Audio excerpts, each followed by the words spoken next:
নানা ঘটনা ও পাওয়া না পাওয়ার মধ্য দিয়ে চলে গেল আরও একটি বছর। বিদায় বছরে রাজনৈতিক টালমাটাল পরিস্থিতির সঙ্গে পাল্লা দিয়ে আলোচনার কেন্দ্রবিন্দু ছিল কিছু বিনোদন পাড়ার খবর, যে খবরগুলো উষ্ণতার পারদ ছড়িয়েছেন সাধারণ মানুষের মনেও। এক নজরে 2024কে ফিরে দেখলে চোখে পড়বে নানা চমক। তাহলে এবার চলুন জেনে নেওয়া যাক বিনোদন পাড়ার চলতি বছরের আলোচিত সব খবর। আর কেটিভি ছবি চ্যানেল থেকে আপনাদের সাথে আছে আমি মাহমুদ রহমান সিয়াম। নাম্বার 1, 10 নভেম্বর অনেকটা চমক দেখিয়ে অন্তর্বর্তীকালীন সরকারের উপদেষ্টা পরিষদে জায়গা করে নেন নির্মাতা মোস্তফা সরোয়ার ফারুকী। এরপর নিজের পরিচালনায় রাজনৈতিক বিদ্রুপধর্মী সিনেমা 840 দিয়ে বছর শেষে নিয়ে আসেন আরও বড় চমক। নাম্বার 2, গণ অভ্যুত্থানের পরে প্রথমে শিল্পকলা একাডেমি বন্ধ হওয়া নাটক। এই প্রতিবাদে সমাবেশ হয়, যেখানে বিক্ষোভকারীদের ডিম ছোড়া নিয়ে নাটক পাড়া জুড়ে শুরু হয় বেশ উত্তেজনা। তবে সব সংখ্যা কাটিয়ে অবশেষে মঞ্চে ফেরে নাটক, স্বাভাবিক হতে চলেছে নাট্যজগৎ। নাম্বার 3, বছরের শেষ দিকে প্রিয় মালতী সিনেমার মাধ্যমে বড় পর্দায় জায়গা করে নেন লাক্স সুন্দরী ও অভিনেত্রী মেহজাবিন চৌধুরী।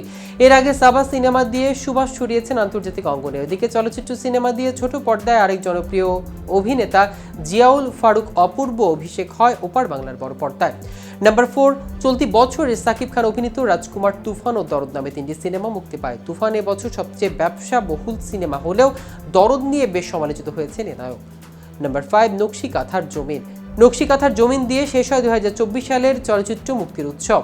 2024 সালের চলচ্চিত্র মুক্তির হিসাব গেল বছর দেশের প্রেক্ষাগৃহে মুক্তি পেয়েছে প্রায় 45টি সিনেমা।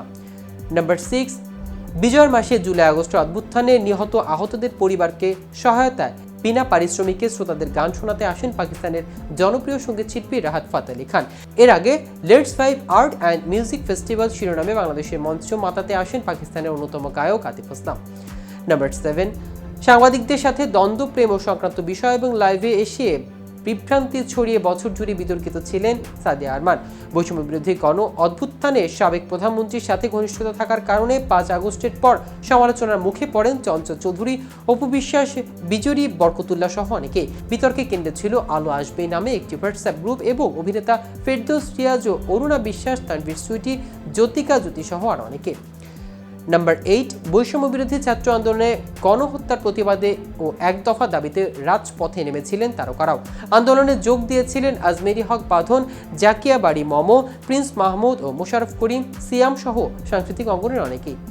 নাম্বার 9, কিছু তারকা বিয়ে এবং বিচ্ছেদের খবর দিয়ে এসেছে আলোচনায়। জিনাত খান স্বাগতা বছরের শুরুতে প্রেমিক ও বন্ধু হাসান আজাদের সঙ্গে বিবাহ বন্ধনে আবদ্ধ হন, আবার বছর শেষে লিভ টুগেদার নিয়ে মন্তব্য করে জড়িয়ে পড়েন আইনি জটিলতায়।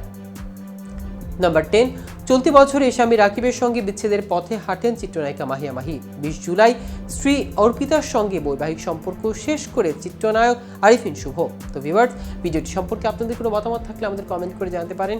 সাথে সাথে নিয়মিত শোবিজ রিলেটেড আপডেট ও ইনফরমেটিভ ভিডিও পেতে কেটিভি শোবিজের সাথে থাকুন। ধন্যবাদ সবাইকে।